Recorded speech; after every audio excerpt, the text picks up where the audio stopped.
This is Jay Smith, assistant coach, University of New Orleans. You know, I'm always rocking with my guys over here at FanView Podcast.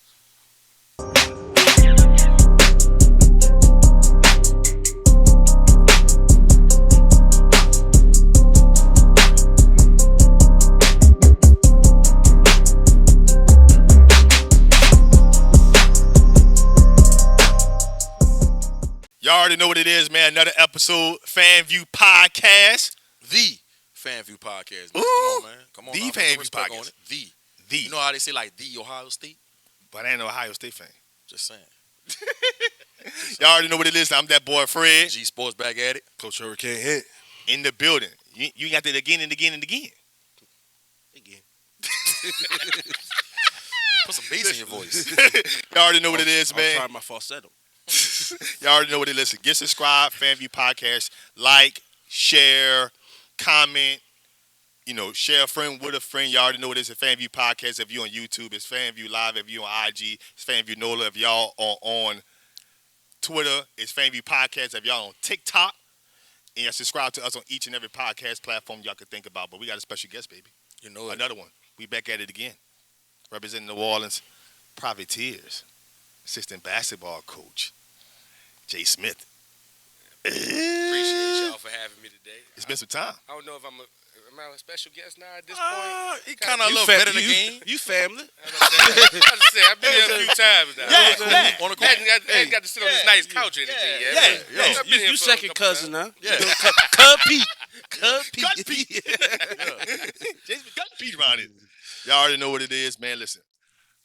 Like G Sports like to always talk about, man, when we get ready to start this podcast. Why don't you start it off, G? I like the way you do it, the way you introduce us. Man, G already know, man. Been knowing it for a long time. Basketball junkie. That's why I always enjoy engaging in conversation with him about, recruiting and the basketball world, what's going on in NBA, college, high school. I always take stuff from him and kind of taking it to my retrospect with different kids I mentor and things of that nature. But man, Jay, just talk about this long basketball journey, bro. From what got you so interested in want to be a passionate connoisseur in a sense of a basketball mind that you are from middle school, high school, college, and then ultimately jumping into the coaching game, after you dropped out of college. True.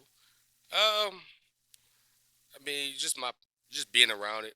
My older brother, watching him play growing up. Sitting down, reading the Advocate every Saturday and Sunday morning, going through all the scores in the area, learning who the best players was. I mean, I'm 12, 13 years old, and me and my brother having in-depth conversations about guys like Randy Livingston and Lester Earl. Tony Cole, Mark Young, and those guys that were legends in the Baton Rouge area that we were really reading about in the newspaper on every single weekend.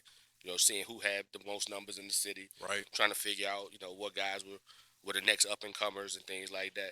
Then, obviously we didn't have all this social media and YouTube and things. You had to watch. You had to read the paper. So you had to really read the paper. You had to Times really, picking you in, baby. you had to really dive The into Advocate. the Parade magazine and learn about who the best players in the country Yup. was. Mm-hmm. If we got enough money, we run to the store and buy Street and Smith's magazine, Mm-hmm. so we can really Ooh, you research. took it back with that one. Yeah, so we can figure out who the best players were. So, I mean, my passion developed there. And then, obviously we got lucky every now and then when you get to see the McDonald's game. And if for some reason they happen to flash the Magic Johnson Round Ball Classic, Mhm. before it became the Jordan Classic, obviously. Right. We got to see those things. So, The ABCD count back then. yes. So, Just, those things like that. And then as I grew up, man, playing for Toby St. Cyr, he's the head coach at Livonia now. But he was just finishing up at Northwestern State. Right. So he came and became our assistant coach. And he was the first one to kind of tell me I was going to be a coach. Obviously, I didn't want to hit it at 18, 19 years old. But, going to UL Lafayette, trying to be a walk-on over there.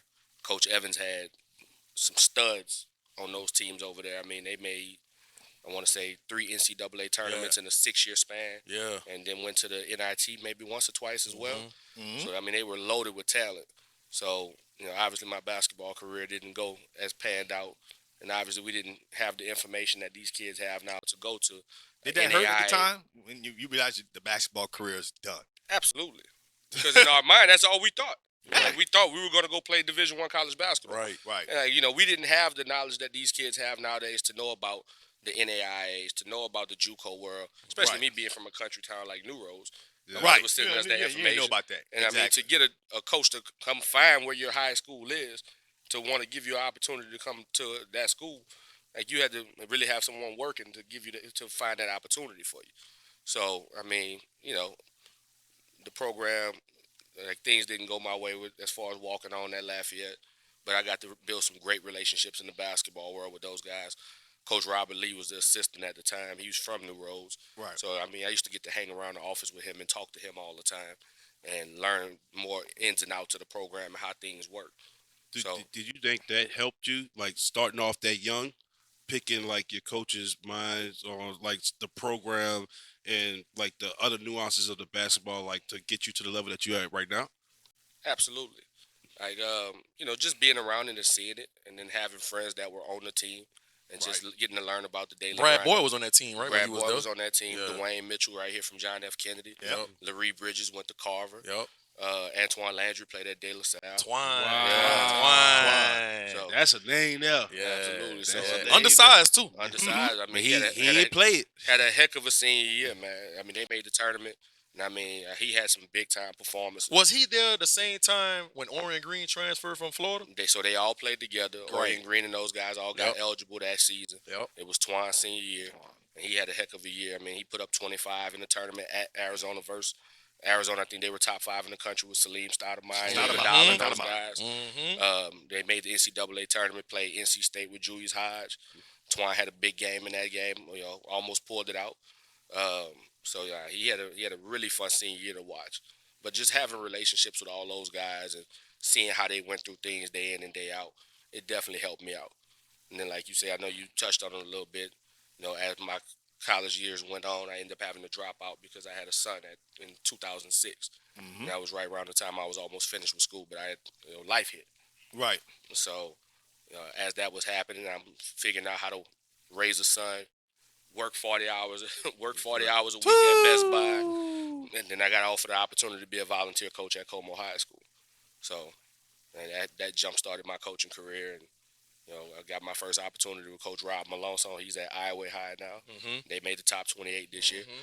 I just want to give him a shout out because Yeah. Coach has really made the top 28 at every school he's been at. Right. I mean, Wow. from Lacassine to Como and now at Iowa. I mean, every school he's been at, he's made the top 28. Right. So, him giving me my first opportunity, the guy didn't know me from anybody. I was a young 22-year-old walking in the gym. He didn't know who I was. Gave me a chance to work in this program. How did that happen though? What made him say, "Let me get this 22-year-old who dropped out of college an opportunity to come, pour into these kids?" So he had just got the job at Como. I'm working at Best Buy. One of my real good friends to this day, Andre Robichaux, was the volunteer coach at Como under Jerry Lane right before Coach Malone got hired. Well, when Andre was graduating, he ended up getting a job at Midland over around Crowley. So he got his first paying job. Como was looking for somebody to just hire Coach Malone, so he just needed some help. And Andre came to me one day at work and was like, "Hey man, I don't know if you want to do it or not, but it may be an opportunity for a volunteer spot over at Como. Maybe a little stipend, maybe pay $5,000 or something like that. But it'd be an opportunity for you to go see if you like coaching." He was like, "I know me and you talk basketball every day here at work." Right. So I went up there and met with the coach. And my first meeting with him was like, "Hey, come on in and just come work with the guys." Like, it wasn't even a sit down. It was like, I just need help. And And that was the start of your journey. that was the start of my journey right Wow. Damn. It's funny It's how everybody opportunity just It's different. is so different. But it has a lot of similarities, especially when you talk about this interview process. Yeah. It's different for everybody, but if you talk to some of the coaches that we talked to now, that first interview going to that college job wasn't about X's and O's. It wasn't about in football, the chalkboard, the details. It was just about who you are as a person. That's it. Who you are as a That's person. Because ultimately, you want to make sure you got a good person around these 14, 15, 16, 17, 18-year-old kids, bro. You don't want just no any Joe Blow around these kids, man, because, it's about basketball and trying to develop them, but you also want a role model around them, too. Also, too, you gotta think too, the coaching, I think it gets overlooked in the journey. It's a brotherhood. So you want somebody that's a good person that, look, I'm gonna be spending 10 plus hours a day with you. I'm gonna be conversating with you and stuff. So I don't want no shady person Mm-hmm. around me that I potentially gonna have to bring around my family and stuff. You Yeah. know, because perception is reality.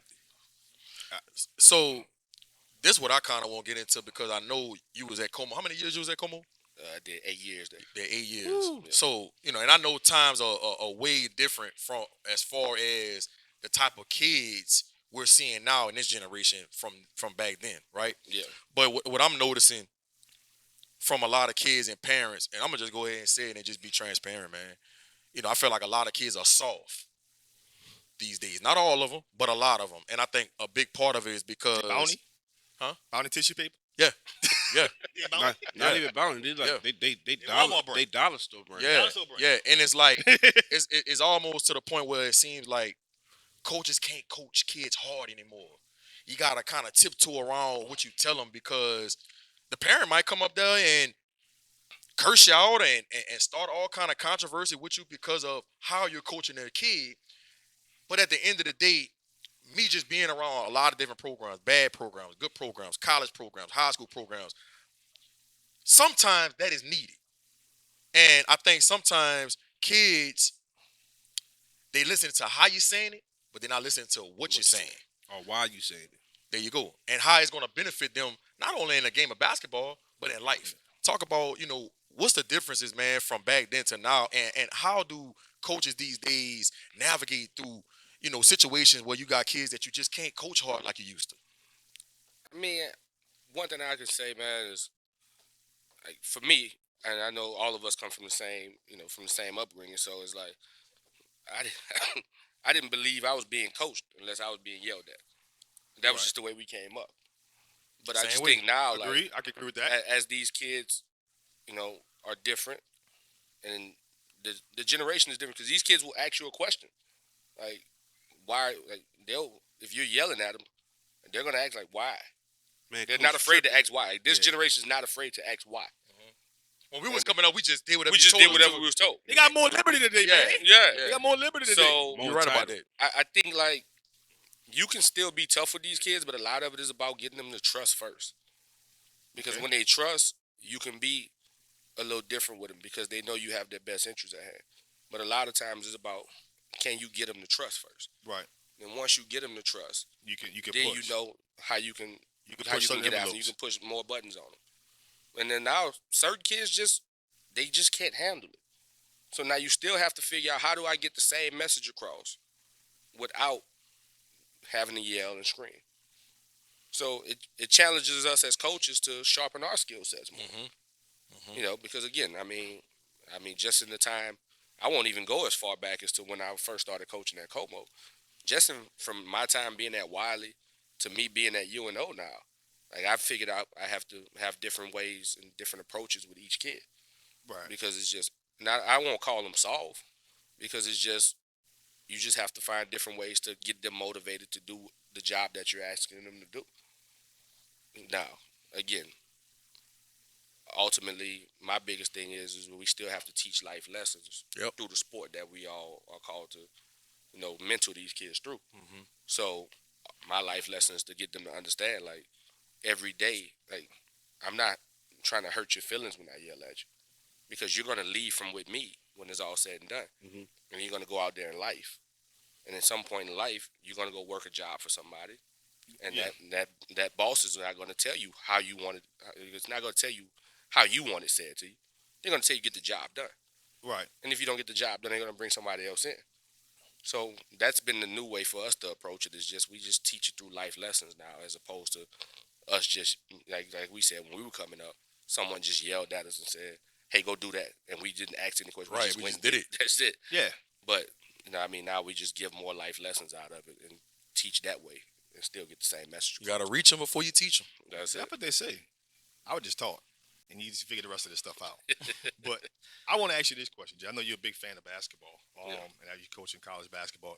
But we had the chance to watch the NCAA tournament this year, men's basketball, and we didn't see no number 1 seeds, no number 2 seeds, no number 3 seeds, no number 4 seeds, but 1 4 seed made the final. UConn was the 4. 4, huh? UConn was 4.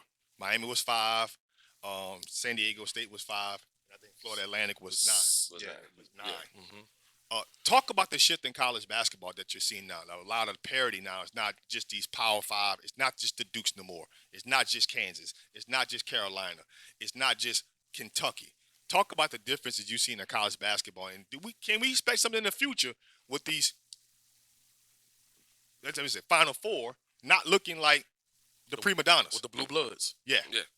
I mean, just the fact that we saw a Final Four with no ones and twos and no blue bloods. Like, I don't think I can remember a point in life Me either. Right. growing never up recall that a time. I think this is the first time since I forgot what year they said that no number one seed was in the Final Four. yeah. No. So I mean, just for us to see it that way, it was different. But I enjoyed it because I mean we need to bring more attention and more light to these other programs. Right. Like seeing Florida Atlantic do what they did this year, Dustin May did a hell of a job. Right. You know, and obviously, some people that the things they want to point out is, you know, you have older guys because of COVID.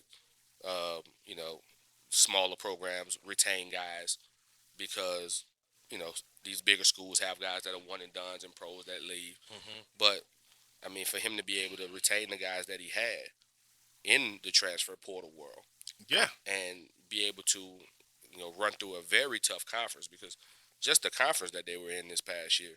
I mean, for them to have a team in the Final Four, have two teams in the NIT championship game, Mm-hmm. and then have a team in the CBI championship as well. Mm-hmm. I mean, that was the top four seeds in their league. So for that conference alone, like I want to see the shift where conferences like that get more respect and start getting more than just one bid in. Get more at larges. Because there's no way you're telling me that UAB and North Texas couldn't have been in this tournament this year and made noise. Could you give a little slight push to Tulane? Could Tulane possibly got in? Possibly. They had 21 wins. 21 wins 21 wins. in a tough 21 American. Yeah. 21 wins in a tough Because American. everybody knew, I was talking to Jalen Cook, and he knew the only way they was going to get in the tournament is if they had beat Houston Houston. and won the whole thing. conference championship. Won the conference and to me, I'm like, bro, come on now. But that's the only way they would have got multiple teams in too. That conference. That conference, 'Cause, yeah. Those like small you said, conferences. you still would have had to get Houston in there. That's what Yeah. they did all season. Memphis is going to get in there too. Yeah, Houston and Memphis Yeah, got it, yeah, but that yeah. was it. Yeah. So like, I would much rather see a conference like the American get 3 teams in. I would much rather see Conference USA get 2 teams. Mm-hmm. And I think, and I'm asking that question because I'm watching basketball shift, and I don't just think that the ACC is just it may be the most popular conference. It got the Virginias, it got the Marylands, it has the heritage of great basketball, right? But these smaller conferences now, and the way they're coaching kids and getting kids to play basketball the right way, I think that they're doing such a great job to where, we need to see more of that in the tournament because Absolutely. some of these schools now are starting to get some kids that's going to stick around and play the game the right way, and they're going to cause fits for, Kansas. They'll call fits for a Kansas State or somebody like that, or somebody in the Big Ten or somebody or the Pac-12 or somewhere like that. You're like, man, no. Them kids down there, and they'll give those kids more recognition in college basketball. Yeah. So I think it's no coincidence that Roy Williams, Jay Wright, and Coach K all decided to call it a career around the same time, Correct. Kyler Perry's the only one who's trying to stick around. right? And so Jay Wright is one of my favorite coaches of all time in college basketball, just because first of all I love the Italian suits he wore. Oh, it suits you off the chain. Off the chain. Off Off the the chain. I gotta say, the first time I ever went to my first Final Four was in 2015, and we were In Houston? we were in Indianapolis, Okay. and we were at the champions luncheon. It was they have the luncheon where all the champions from all levels Uh-huh. Mm-hmm. sit down and eat, and they have a big deal for that. And we had just won the conference conference championship at LSUA my first year. Mm-hmm. His suits don't even look like everybody else's suits. When you see it in person, like it don't even look the same. Like it just looks different. different. Yeah, Gotta go to it. It's like there's tailor made, Yeah. and there's Jay Yes. Wright. Yes, like it's just completely different. Like Yes. I'm looking at it, I'm like, man, is that like what type of fabric is that? Because that ain't the normal fabric everybody else got on up here. Bro, when Jay Wright made. I started noticing, I've been watching Jay Wright since when he had Randy Foy and all them boys back in the day with Allen Ree and all Right. them, and I always paid attention to his suit game. I'm like, bro, his suit game official. Right. And then I just started watching him as a coach, and I always liked how he always get these diamond in the rough kids, these 3 stars or people that nobody's really talking about, and he develop them. And Villanova is always a top 10, top 5 team in the They were country dogging every when he year. got Scott Reynolds, Yeah. though. Huh? They were trying to dog him when he got Scott Reynolds. Yeah, yeah, Kansas yeah. was trying to dog him. Yeah. Mario Jones was like, "Oh, we're gonna fix you."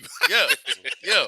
But I think it's no coincidence that Jay Wright, Coach K, and Roy Williams all decided to call it quits around the same time. Right. You know, do you think it's because of dealing with the transfer portal, the NIL, and just the new ages that we're coming into with college basketball? Absolutely. I mean, those guys, they didn't want to deal with this rat race that we're in now. I mean, those guys, like the blue bloods, like your program meant something. Like going to certain programs meant something. Right. And now, I mean, every kid's looking for who got the best deal for me. Correct. And Going to Georgetown mattered. like, having the opportunity to say, I'm going to play for Coach K. I'm going to play for Roy Williams. Like, those things matter. Yes. Yeah. Yes. To some of these kids now, I don't think that matters to them. Who has the best deal for me? Right. I mean, you have kids just transferring within the same conference. Yeah. Like, I play for you. I average 14 points a game for you, but this school over here has a better deal for me. So I'm not about to stay here. Right. And I just don't think those guys, with all the work those guys have put in over the years, I just don't think they want to deal with that stuff.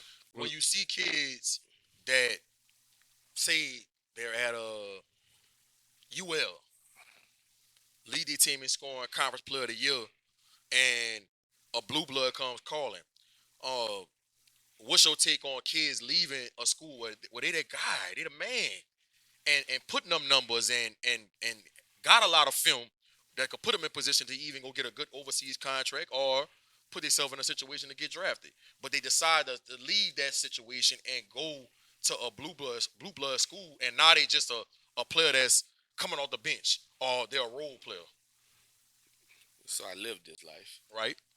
with a kid that I think you know. I just don't want to bring his name up Right. here because what he went through up there. Right. But part of it was the kid. He saw the opportunity as it's an opportunity for me to go to a bigger school, get more exposure, make the NCAA tournament, not have to fight in a one bid league. Right.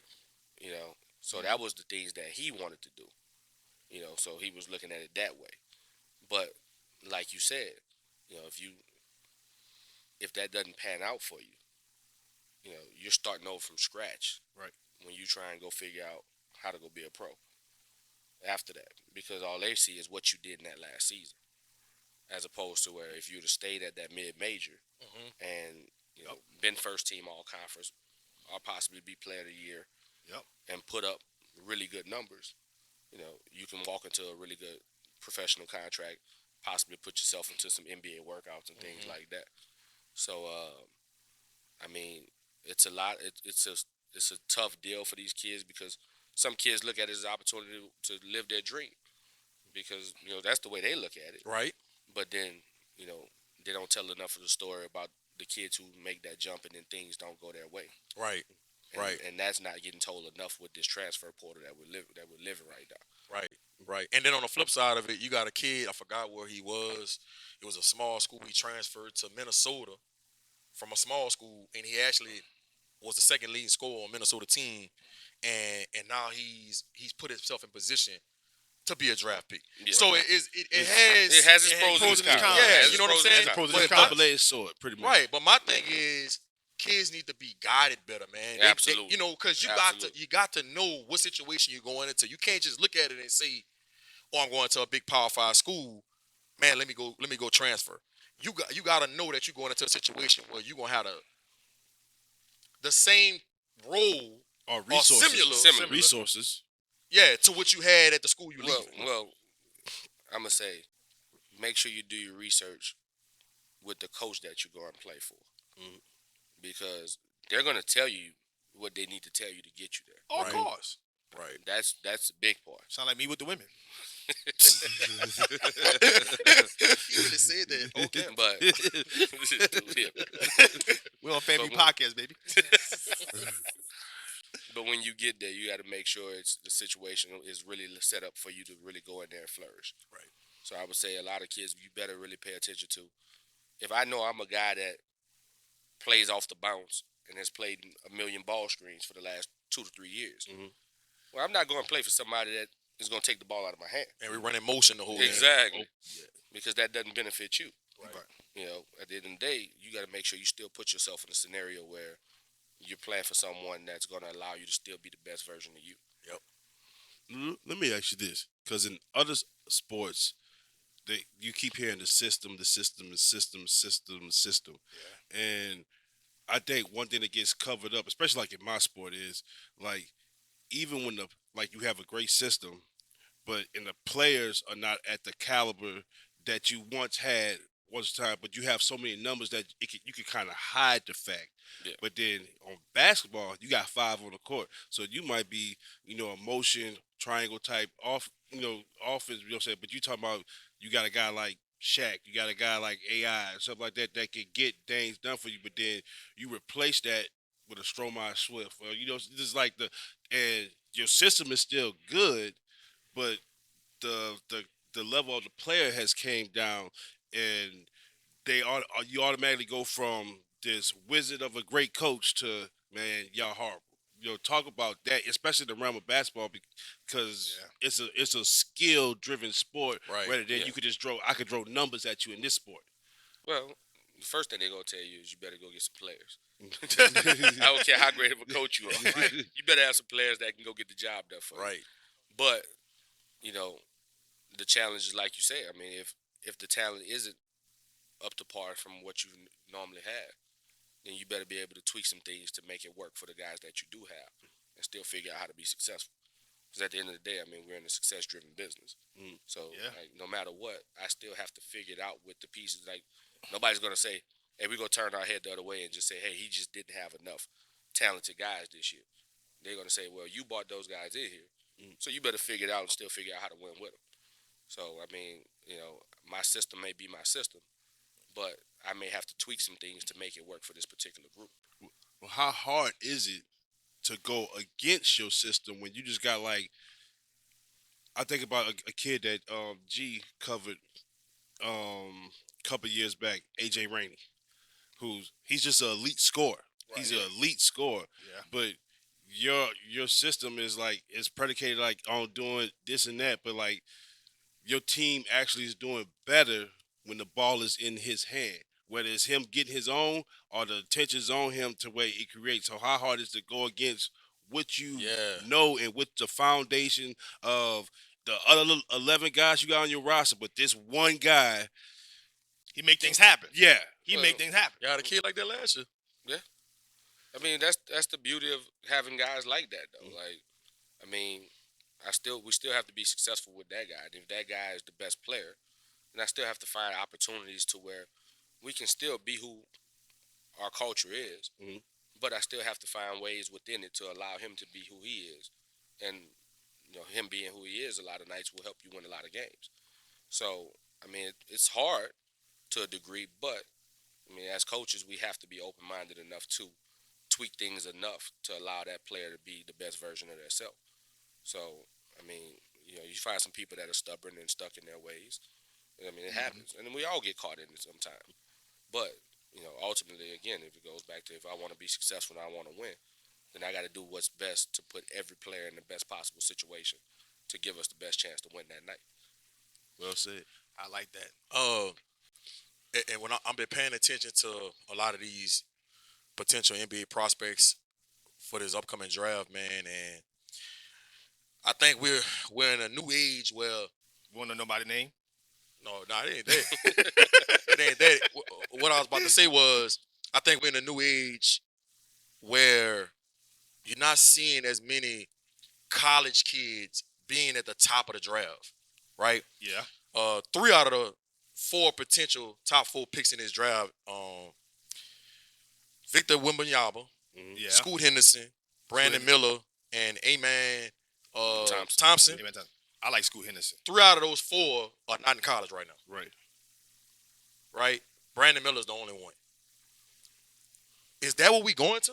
Are we going to where kids are just going to start going to the G League and going to play for overtime elite and going overseas rather than going to college and playing on that platform? Like, where are we headed in this direction for as NBA prospects? I mean, ultimately, I still believe, even though three of the top four guys are projected guys that didn't play college basketball, Right. there's still going to be guys that play college basketball that'll dominate the top 10. Mhm. And for these guys, once money got involved, Right. with everything. Because I think overtime elite paying people what 150K. 150K. Yeah. I think with the G Elite pay like But no, I think them 100K. kids made more than that. Because Yeah. I think Scoot Bryce. Henderson. But yeah, he's with Ignite. Yeah, he Ignite, was he's So I right, think he's right, like right. 500,000. Right. But- That's what Jalen Green did too, right? Yeah. Yep. Jalen Green did. Yep. Like, But I think what was it, Bryce Jalen Griggs and the Tyler Smith kid out of Houston. Mhm. Yeah. I think they did a 2-year deal with Overtime Elite, and they got like 1.2 million over 2 years. Mhm. Yeah, so like, when you got that type of money, like life-changing money involved Yeah. for a kid at 16 years old, how do you tell him not to take it? right. You know what I'm saying? But with NIL in the mix now, do you think these universities could start matching what the G League and overtime elite is doing? You can, but again, like those two kids I just named out of Texas, like they went and got those kids at 16. In college, I can't touch you till you're 18. Right. Correct. These people are going to put Right. $1 million in front of you and your mama at 16 years old. Life changing. You know what I'm saying? Mama. Like, Mama working at Popeyes. Look, Yeah, Yeah. look, what I'm saying. you good, man? yeah. You good. Like it's tough, and like even with Scoot, like Scoot did, 2 years. I think it was 500,000 each year. Mhm. Yeah. And he did it because he had to do 2 years because he was so young. Yep. So when they putting that type of money in front of you and your family at that age, like, how do you say no? But so you feel like this going to be a continuous cycle going forward. So Yeah, we'll have 2 to 3 guys that are top 5 in the draft that Didn't play college that basketball. won't step foot in college because these kids will. but that's going to hurt college basketball. Yes, it's hurt it for years now. Do you think this is a bigger change, the money being added than the one and done? Hell yeah. No, Yeah. I'm just talking Hell about yeah. I'm talking about I'm not talking about I'm talking about the overall impact, because like the one and you had some schools, like I think like my favorite basketball team in college is Duke. Nobody Hey, cares. yeah, you just Nobody don't- cares. just- Nobody everybody hates cares. the GOAT. Nobody You know what I'm cares. saying? Everybody hates Did the y'all make GOAT. the tournament? Hey, don't worry. Yeah, Absolutely. we did. Y'all did? Absolutely. Yeah, we did. Did Oh, y'all? first round? Did y'all? Hey, where your coach at? Anywho, he St. John's University. just I'm a St. John's barely fan barely getting the job. You know what I'm saying? But he got some bad shoes. I give it to you, baby. You know what I'm saying? You want the prostitute? Holla at his coach. Oh, that wasn't even him. Wow, it was an assistant. That man ain't know what's going on. Him and Hugh Freeze buddies. Chill out. Wow. But like I think about some of the blue blood guys wouldn't touch or even attempt to recruit the one and done guy because they wanted they wanted the 3 to 4 year guy. Well, Coach K Yeah, said that but at first, and you know then what I'm saying? he But reneged then on he what he changed said. it. The only one But who then- didn't was Izzo. But now, No, Izzo went got Yeah. 90 beats. yeah. Yeah, he got a few one and dones, but for But the he- most but- part, but he's he- still he- the traditional way. But now I'm like on the recruit. That's what I'm getting like on the recruiting side of it. Now, if you see a Ignite flirting with this kid, this one is flirting with this kid. Do you even attempt to try to make that? Because you're not gonna match. At the end of the Resources. day, At the end of the day, resources. they got the number one thing that kid wants. It's not being on ESPN. This and that. They money to get them out that situation. They got the number one thing. Does that hinder recruitment now? It does to a degree because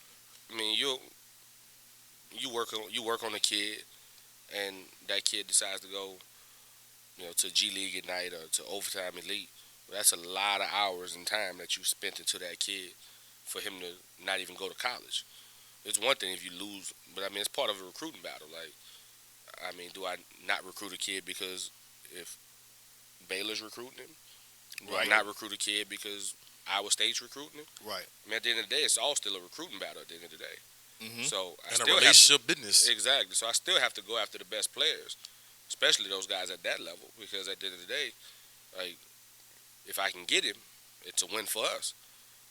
But just as well as I was recruiting that kid and that kid decided to go to Kentucky, then I have to live with it.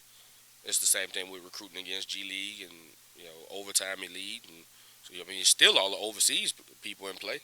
I mean, Texas had a kid signed and done, Yeah. and the Yeah. kid jumped up and went to Yeah. Australia Yeah, just last that, week. that just happened. Yep. Yeah, That just happened. What his name was? Last name was Johnson. I think. Johnson. Yeah, Forgot his first name. Yeah. So I seen it. I mean, so you still have to. I mean, was Texas not supposed to recruit that kid? He's a top 40 prospect. Right. Yeah. And they had thought they had the kid done, and then the kid decided, I'm gonna go to Australia and make $1 million. That bag. Yeah, I think that the difference would be is you got this situation now where kids are making business decisions versus skill development. Now, I'm not saying that they don't get skill development in the G League and the overtime elite. I'm not saying that. But their decision to go there is not for skill development. It is because of the resources, the money, to play basketball.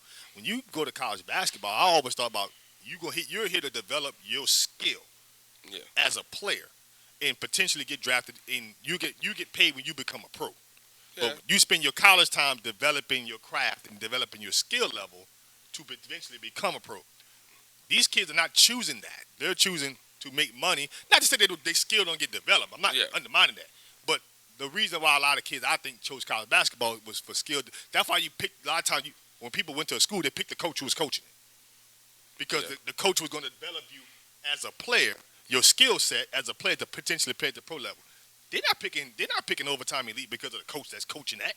They picking that because they're getting 500,000. But I think they go to it to kind of to jumpstart the living the pro lifestyle. Right. So like at the time, I mean, I know Kevin Ollie's not coaching it anymore, but Kevin Ollie was the coach. Mm-hmm. Right. So he was obviously a proven pro, Yeah. a national Played in the champion, league. national champion At as a UConn. coach at UConn. So you're getting skill development with him. On a daily basis, you're being coached up by him on a daily basis. You're getting that bag, as they like to say, Mm-hmm. Yeah. and I don't have to go deal with Class. Class. algebra 1001. Right. Study You know what I'm saying? hall. I don't have to go to study hall. I don't have to go to 101. Yeah, I mean, I don't have to go. I don't have to go do all that. But So it's just them jumpstarting the pro lifestyle. It's still kind of skill development because you're going against It's not like you're going against no Rudy Poo. You know what I'm saying? You're going against somebody with the same aspirations that What- you got. Well, I remember when Brandon Jennings was coming out. He had Yeah. committed to Arizona. Right? And Him and Jeremy Tyler. yeah. Yeah. And all of a sudden, Brandon Jennings said, I'm going overseas and play for a year. He went to Australia. He went to Australia. Right? Yeah. And a lot of reports was coming out and they was saying, well, why would he do that? Arizona's a blue blood school. He's going to get developed. He's getting coached by one of the best coaches in the country. Woo. But a lot of the reports was saying, well, Australia was going to get him more prepared for the pro game Mm-hmm. because of the spacing and the type of the way they play over there. Right. And He had a heck of a rookie year. I understood that in a sense, right? So going forward, as you see this keep happening, I'm just so worried because I love college basketball. I love college sports in general. I'm just so worried about it getting watered down and now we not putting a good product on the floor when you look at like when I watched Duke this year, bro, in North Carolina, when they played each other, bro, It wasn't the same. I might have watched It wasn't the same. 7 minutes. It wasn't 7 minutes of real time, and I turned it off. I've But- never done that in my life. But It wasn't the but same. is that a knock on college basketball, or is that just a knock on the top players are not choosing to go to the blue bloods anymore? Both. I don't, to Both. me, Because to me, all right, you added the NIL. Great. Mhm. Yep. I love that. The NCAA has to come up with some kind of way, a better way going forward of marketing college basketball versus how they've been doing it in the past. Because when you got all these different options out there, the G League, overseas, you just hit the nail on the head. NCAA, I don't think ever really marketed college basketball. The players themselves was the marketing. The Zion Williamson, the Vince Carters, the Rasheed Wallaces, the Jason Kidds, even Steve Nash when he was at Santa Clara was like, they didn't put it, like ESPN didn't come out and say, hey, you got to watch this guy, play this. It's like, you heard the name, like, and you see it on ESPN, like, I got to go, I got to see him play. And that's where they fell short at. even with like the McDonald's All-American, bro. Man, that was the thing That was to the thing. That was watch. the thing to watch. Yes. That was the thing to pay attention to. That's not even being marketed like it used to be.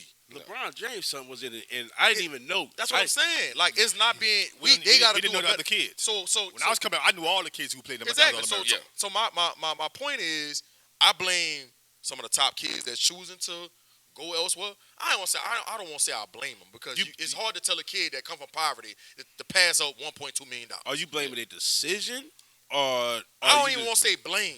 yeah. I don't. That's probably the wrong choice of words. Question It's just it's lack of passion in college basketball right now? I think that the Stop it. NCAA Mhm. and these universities just have to do a better job of marketing the sport better. Because this was the lowest ratings for the NCAA tournament. I think they said in the last 17 years. But or something like that. how do you do it? I don't get paid. That's out of my tax bracket. With the well, I mean, see, but think about it. With the lack of Madonna All Americans getting it starts right there. Just because I think that's the reason why college football does so well. High school football recruiting is like Yes, like it's if a big deal. If a kid right now, it could be a 1-star kid, and I'm not kidding you. If a 1-star kid right now commit to Alabama, LSU, Texas, the blue bloods in college football, Bleacher Report is putting out there right now. Yeah. A high school basketball guy, unless you like that top 12, 10. And that's a good point too. The recruiting is not covered by the media as extensive as it is for recruiting for football, high school football. I agree. It's not the same for high school basketball. It ain't. But I add to this. When we was coming out watching college basketball, right?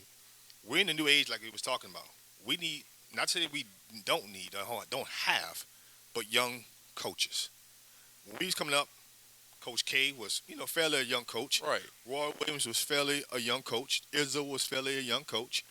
So we had, Rick Pitino. was fairly young The coach. oldest coach was Tommy Knight. Yeah, Bobby Knight. Bobby Knight. I'm sorry, Right. Bobby Knight. And maybe what? Tubby, Tubby Smith. Tubby The Smith. guy at Temple, who was what? John Chaney. John Chaney. Yeah. That was probably some of our oldest coaches, and maybe Paul Silas. That was some of our oldest coaches, right?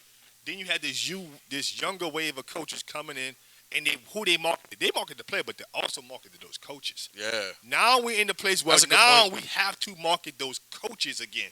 Those young coaches that's in college basketball that's creating that brand reputation to say, man, when I was a kid, man, I won't get coached by that guy. Well, that's a good point because somebody like Jeremy Tane, who's at Kansas State, right? Kansas State. He did a hell of a job marketing himself throughout the season and throughout the tournament. Yeah. And some people don't like the antics and everything like that. But you gotta But do it. that is the new age of recruiting. Because now kids are saying, man, I like Kansas State coach. Don't even know him. Don't even know him. Don't even know him. Don't You even see know him with the dunks on. You know what I mean? He dancing playing with little Baby baby in the Baby. locker room. And you got to do that. He figured out I gotta find a way to touch this new generation. Correct. Some way, somehow. So, but it got to go back to the guys you named, all the coaches from our time. Those guys were that program. Yes. Yes. Those guys were that program. They was the identity. Yeah, At the they end were of the the day, identity. When you thought of Kansas basketball when we were young, It was Roy. you thought of Roy Williams. right? When you thought of Duke basketball, Krzyzewski. you thought of Coach K. And when we can go further, you thought of Georgetown, you thought of Big John. Yeah. Yep. Period. Yeah. Those coaches were the face. Izzo with, I mean, with Michigan now, State. just as much as we talk about these kids jumping in the transfer portal, the business that I'm in, these coaches are jumping around. And guys aren't the face of the program anymore. No stability. No. Like UConn head coach Hurley. Yeah. A lot of people don't know that's Bobby Hurley's brother. Yeah. Brother. Yeah. I'm telling certain people that they like, for real? I'm like, that's Bobby Hurley's brother. But that goes to your point. That is why Because that should Calhoun that was should the be, face. exactly. That should be That's marketed. another name. That's another name. Calhoun was That the should be face. marketed. Like they, Syracuse. like Who was Syracuse? everybody should know that's Bobby Jim Hurley's Boeheim. brother. Jim Right. Boeheim. Boeheim was the face of Syracuse. So when Yes. I'm going back to him saying that people went to Syracuse because Boeheim Boeheim. coach. Bitch, I'm going to play the 1-3-1. And you better be long. Better be long. Absolutely. Better be be long. long. You With know, an so- athletic person on that back and like Yeah. a team warrior. Hakeem Warren. I said, you better be athletic. Yeah. So you don't really have that in these young coaches yet. They haven't branded themselves yet in college basketball to where you say, you know what? This guy's going to be here. This guy's going to be here. This guy's going to be. So when you go to college basketball, man, I want to be trying to go to God. you have to one have success, Mhm. and you have to two have real stability at that place and be there. Plant roots. Because if you don't, then you won't ever be the face of that program. Because 4 years and dudes are moving. Yeah. Yeah. Like, If 4 years that. and dudes are moving. I agree. You know what I'm saying?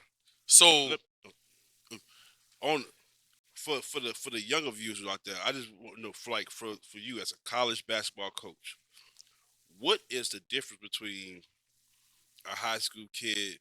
Let me rephrase that. What is the difference between a prospect that's like just strictly like swag, strictly CIAA, for like what separates them from like that Power Five kid or that solid mid major kid?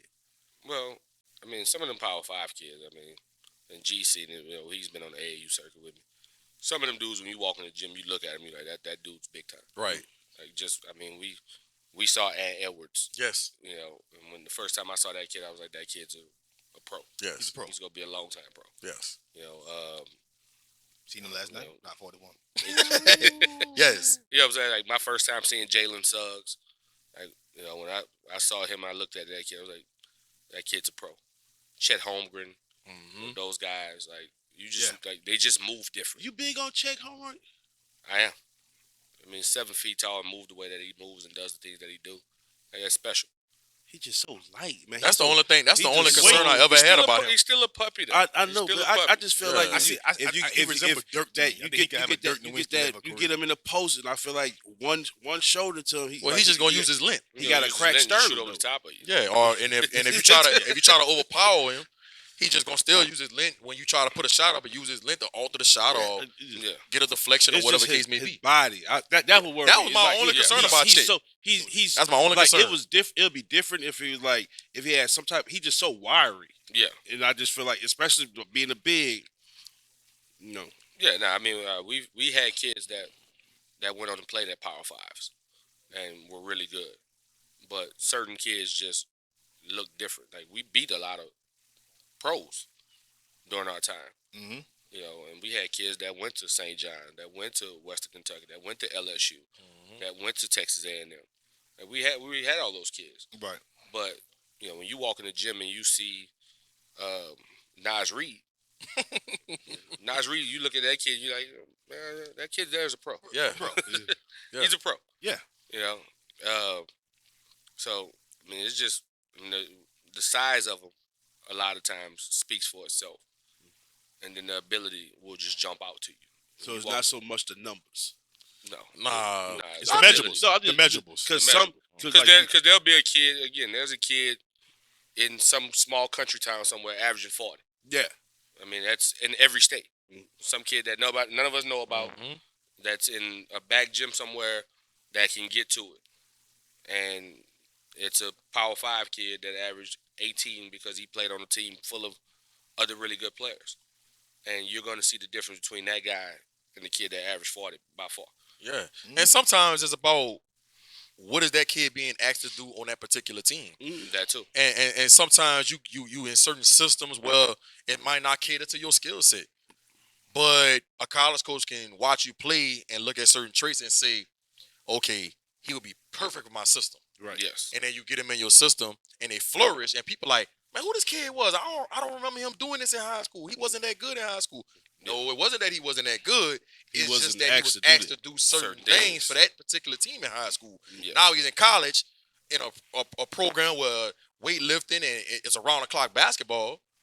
Now this particular coach got him in a situation to where he's catering to what he does well, Yes. and now he's flourishing, and that's what happens a lot of the time. But to go back to the circuit ball, with the transfer portal being so prevalent, do you think it's going to be a shortage of college coaches being on these shoe circuits evaluating high school kids? Not in the summer. The spring will suffer though, Why so? because with the transfer portal, You recruiting that? I'm recruiting. I'm bringing guys in on visits. Visits. So in a normal year, I wouldn't be doing that. I'd be getting ready to go out on the circuit this weekend, and then the same thing the following weekend. But now you're That's hosting both. visits for You're hosting transfers. visits because you got transfers and you got guys that you don't really know what number of guys you have to recruit. Because Yep. I can look at my depth chart and say, okay, well we got 3 seniors, but then in the back of my mind, I'm like, well, You got 4 guys that could transfer. there may be 2, 3 guys that may walk in here and say, hey, coach, I want to go elsewhere. So then now instead of me recruiting 3 guys, You recruiting 6, I 7. got to recruit 6. So then now I'm combing through the portal. I'm combing through JUCO guys. I'm combing through unsigned seniors, trying to figure out who I can get, and then I got to bring them in and host them on visits. How So- hard is it recruiting your guys? That's the most important thing of all of it. Yep. Like I'm saying, but how hard is it? Like It's, this it's kid, like extremely hard. you, like G came in, like, coach, man, look, I average 17. I know I could go to this system and boom, boom, boom. That's the hardest part of all of it, because your ability to keep guys Mm-hmm. and have stability within your program is more important than anything else that you do. Because if you got some guys that can sustain your culture, you're probably going to have a good opportunity to have some success. But I mean, you have to be able to keep guys. I mean, like right now, I mean, we have a kid, Jordan Johnson, who averaged 19 a game in conference play, 18 on the season, number 1 3-point shooter in the country percentage wise. I mean, everybody I talked to was like, man, I know it's hard for y'all to keep that guy. We were fortunate that he decided, came in literally the day after the conference tournament. Was like, coach, I'm here. I'm not seeking anything else. I'm with y'all. I think we got a really good chance to be pretty good next year. So this is what I want to do. Now, it's a lot of other places. A kid with those accolades in the Southland, Yeah. Yeah. I need to get out of here. I need to go see what I can go do. Right. And that's happened to a lot of people. But we trust that it's the relationships that we have with him, and we delivered on the things that we told him he could be in our program. Because he left Denver and he was a 10-point per game guy, and probably shot it at like 41% from 3. When he comes to us and he averages 19 a game and he shoots it at 49% from 3. So I mean, Incredible. Anything over 40% 3-point line? from 3. Yeah. Oh, you I definitely. mean, you shooting the hell out the ball. You stroking that thing. You know what I mean? Joe Harris? Oh, Yeah. please Hey, don't bring hey. please don't bring Joe Harris. Man, up, hey, man. you know, I was the Come on, biggest man. Joe Harris. Come on, advocate man. right Come there. on, I'm still trying to figure out why. Hey, he was stroking that thing, man. I do want to go to the next level as we talk about the NBA. Man, it seems like, and we were talking about this with Coach AJ Williams, Xavier head coach, on last week about the injuries we're starting to see. Yeah. Throughout the NBA, and David Griffin came out and said he doesn't like the word load management. He don't like that word, because there's so many players that's sitting out 25 games a season. He ain't replaced the word either. Easy. He ain't Right. replaced the word load management. But load management it is, David Griffin. Right.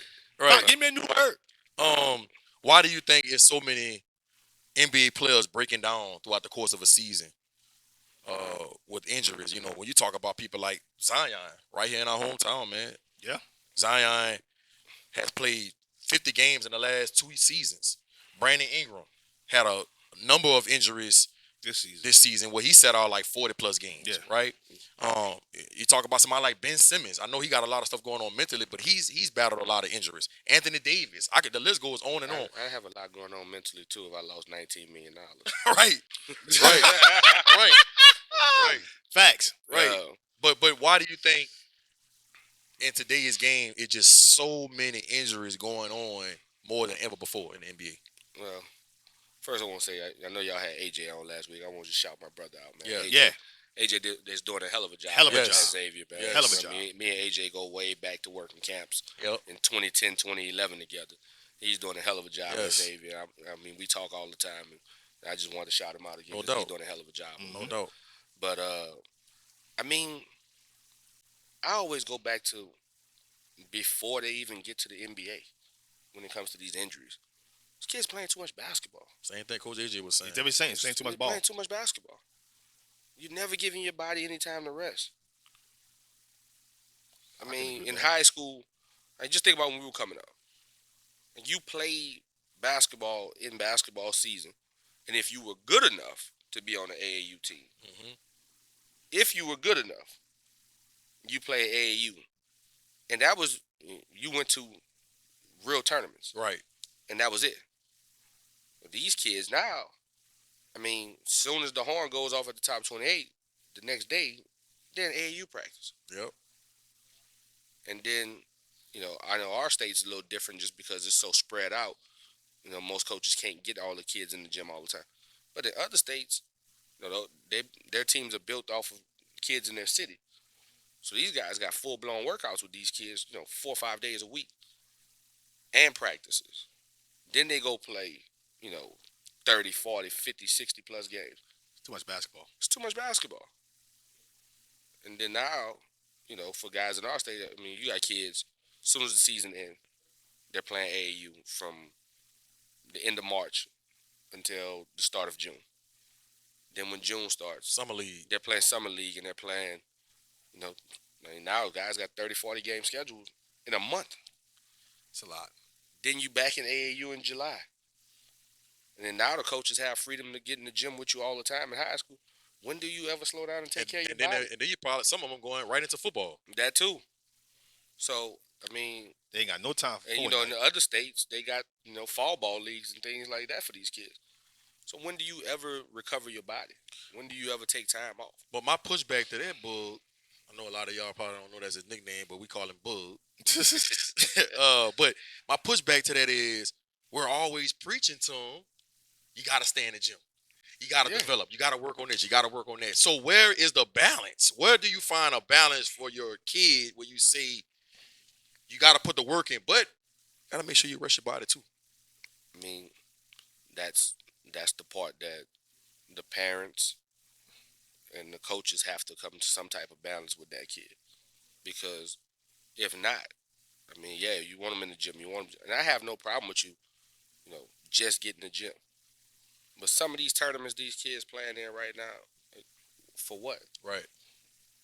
What's the point of it? Just because it's more reps for your AAU team?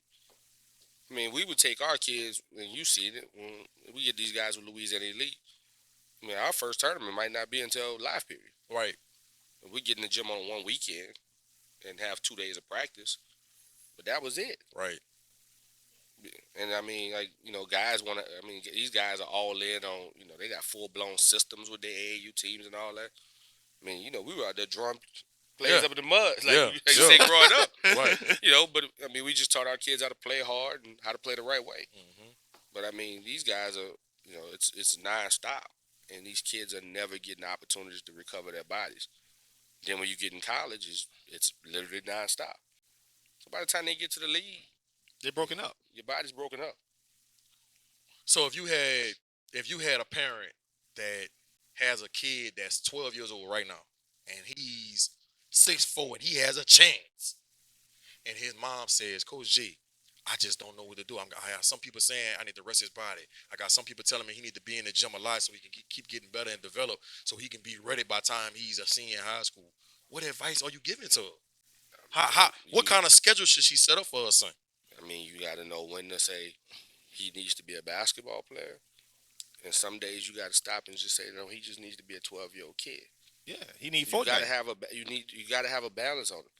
Because again, man, these kids get burnt out on basketball.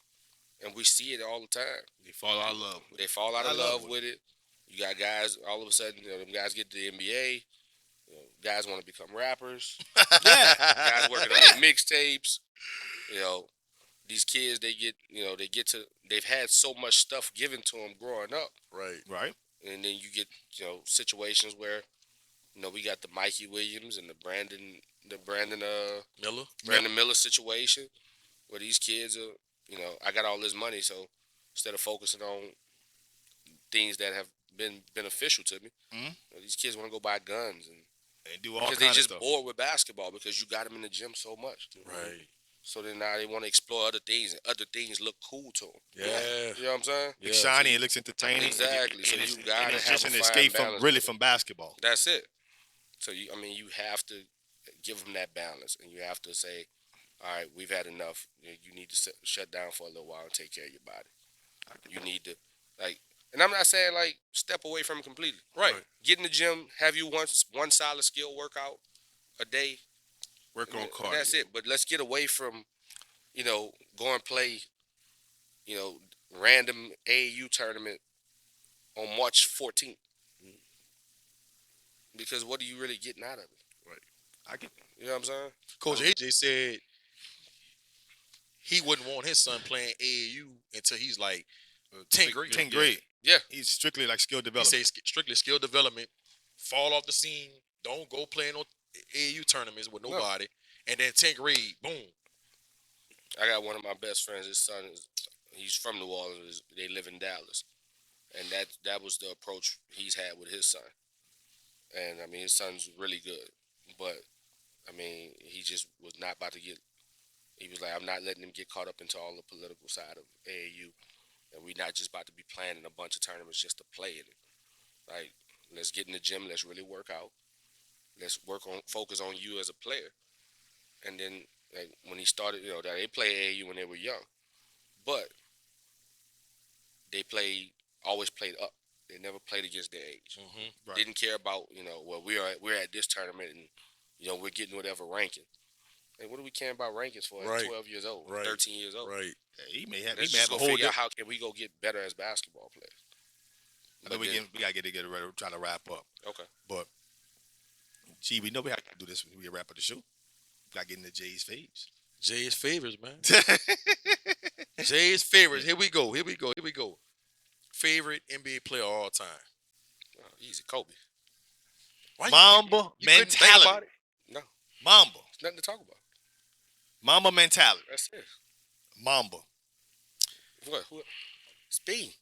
Jordan, stop. I mean, And you wrong for that because you came up in that era. I came up in there. I never said that MJ's not the best player I ever seen with my eyes. Favorite. Kobe's my favorite basketball player of all time. Gotcha. Favorite sneaker of all time. That's tough.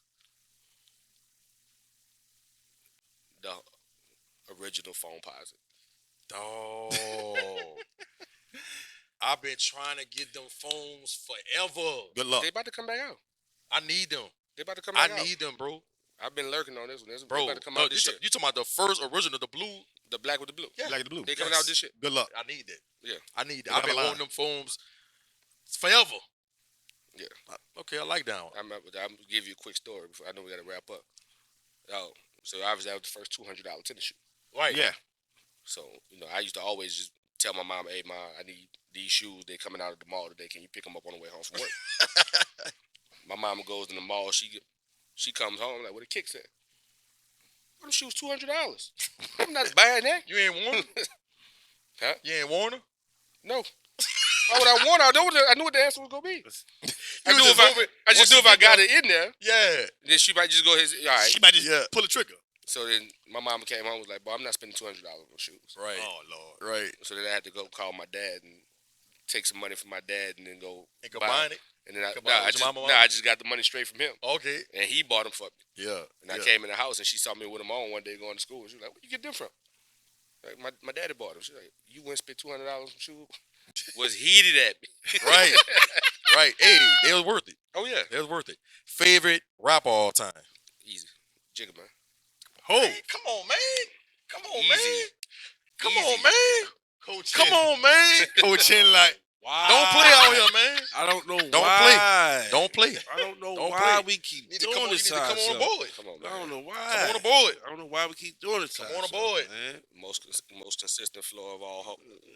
Just go put on lyrical exercise on Blueprint. I It tells just- you hey. why he's the best of ever. Nah, man, I don't hear all that. I just, tell me why he stole my dog Ryan. Oh, man. It's a copycat lead. I don't give a damn. I'm sure you done stole But he- something but- from a D-line coach. but he- We borrow. He There's a took- difference. There's a difference. And I clearly say, and we clearly, hey, look, man, I learned this from I mean, Carl but he- Dunbar. Man, I'm talking about word for word. It just put pops on it. I'm a hustler, baby. He made it a rap line. But I he- made it a hot song. But I mean, but he tell you He why. took his whole underground. I can see if I ain't know nothing big underground. It was like I can see if you took like, all right, I'm gonna take 8. He taking the whole 32. But I mean, he It gave just you, put a he gave hook you on the it. whole breakdown on why he did it though. I don't care. He told you. What more can I say? He didn't say nothing into camera. I said, y'all really think this is bad stuff? And then he goes out and put it on it. And then Jada came back and said something about it. It was like, he went at Cam. He was like, all right, Jada, do Yeah, but I mean, any real hip hop head knew he was using those. Like, Yeah. I don't care. So But, that's why I get. but did he that, tell you? I'm like, I use them because I'm bigging my brother up. Yeah, I would hit But that shit. I also know my own flow foolish. There you go. But you took it. There you go. Took it. You bitter. You bitter. How You am I bitter. bitter? You My bitter. dog don't get his respect He get respect. No, he just he ain't don't. had a longevity. That's it. because he got killed. Yeah, Sound like a personal that's problem. Personal problem. He had 2 albums. Wow. Personal problem. You act like he came out there and said, "Hey, Big in the house." He made shoot an album me. called "Ready to Die." It's a lyrical Life after death. bars, There you Life go. after death. bars, Moving on. Born again. bars. Favorite coach of all time, no matter what, middle school, high school, college, don't matter. That made the most impact on you. Like, directly to me, or No, it don't have to be directly It don't to have you. directly Just to you. your favorite coach. Your favorite you know, coach. it might have made an impact on you from afar. okay, yeah, John Thompson. That white towel, baby. That's it. White towel, baby. I mean, because you again, like we talked about earlier, like you didn't think about Georgetown without thinking about Big John. You had to. You It's a had damn to. shame what's going on with that program.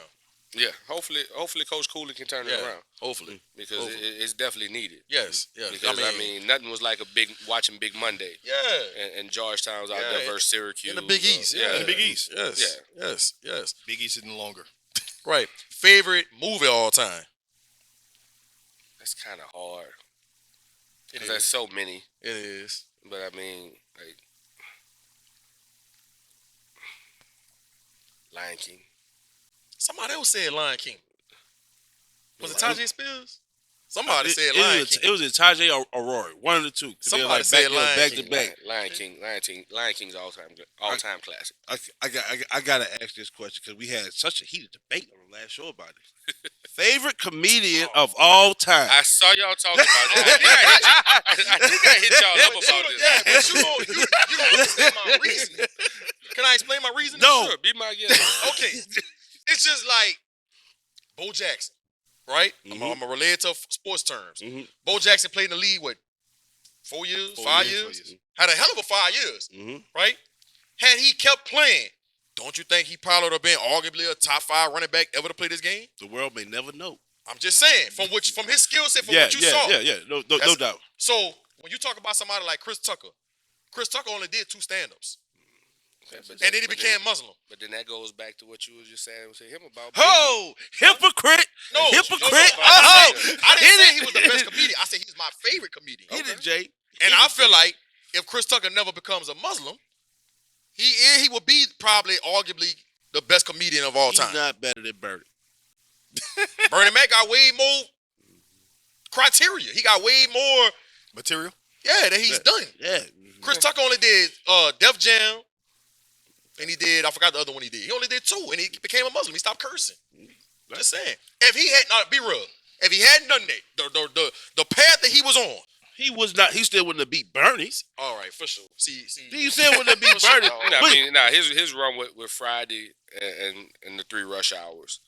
Money I mean, talks. Like, money talks. I mean, he had a hell of a Believe run. it or not, he's really funny in The Fifth Element.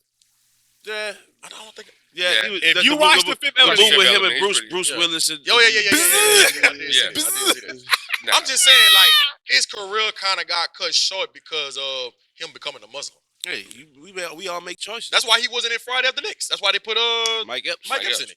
Mike Epps funny. Isn't he? That's what I'm just saying. But I mean, Bernie Mac Bernie just took over certain scenarios. Like Bernie carried Kings of Comedy. Yes. Yes. Bernie, House Party 3. Yeah. Like Bernie Ooh, carried that. ooh, they used to call you Jumbo. It was just like his energy. You know what I'm saying? Like I remember Chris Tucker being on Def Comedy Jam, Right. and he was really good. And the crazy part was him and Bernie was on the same episode, Yep. and Chris Tucker was the second guy, Mm-hmm. and he was good. But Bernie energy after that was just different. But I ain't Bernie scared was of way you more of motherfuckers. Bernie was a vet.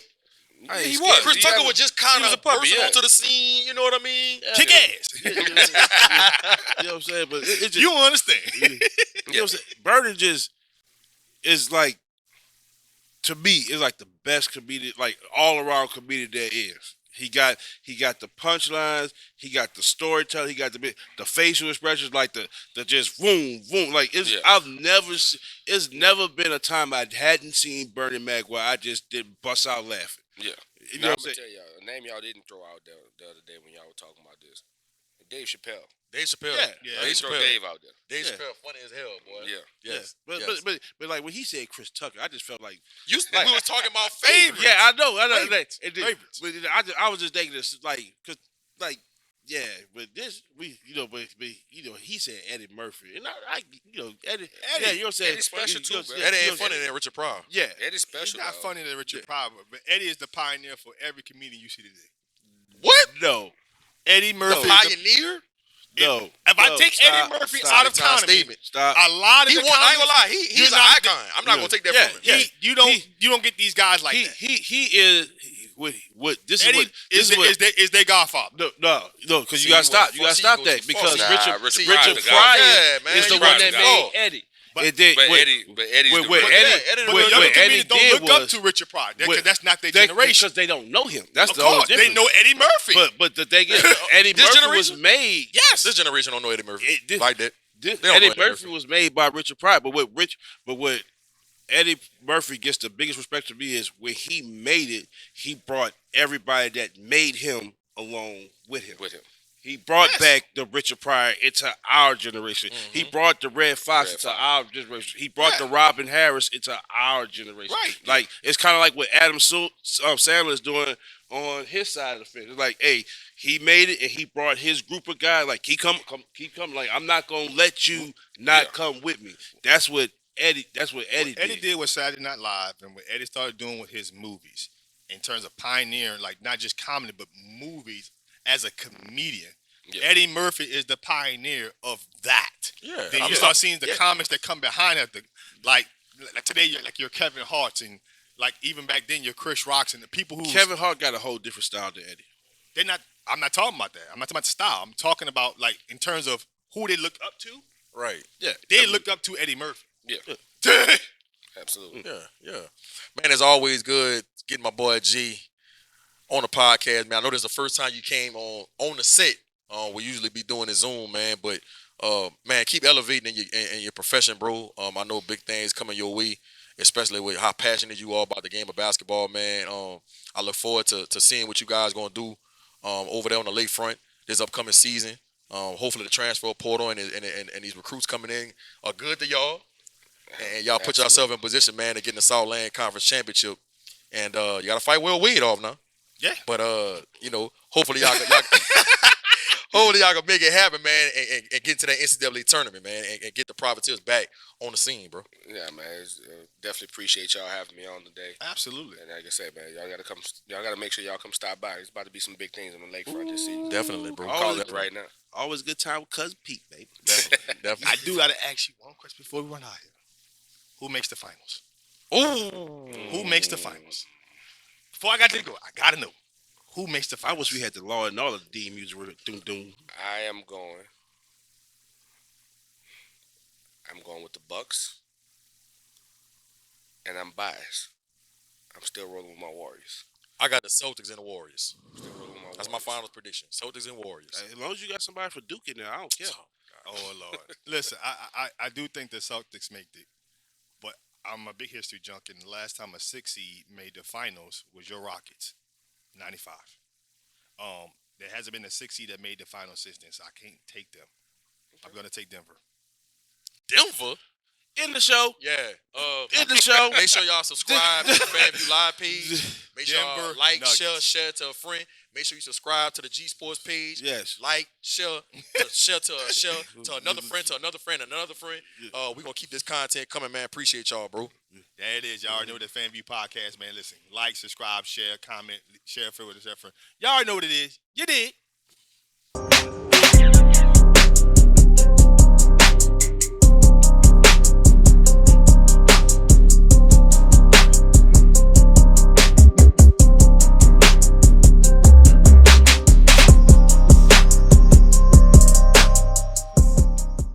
Look, y'all can follow me on Twitter and Instagram at BFredJones. Follow me on Instagram and Twitter. On Instagram, G Sports with a Z on the end, and on Twitter G_Sports with a Z on the end. You can follow me on Instagram at big_homie_hen and on Twitter at heyyou15.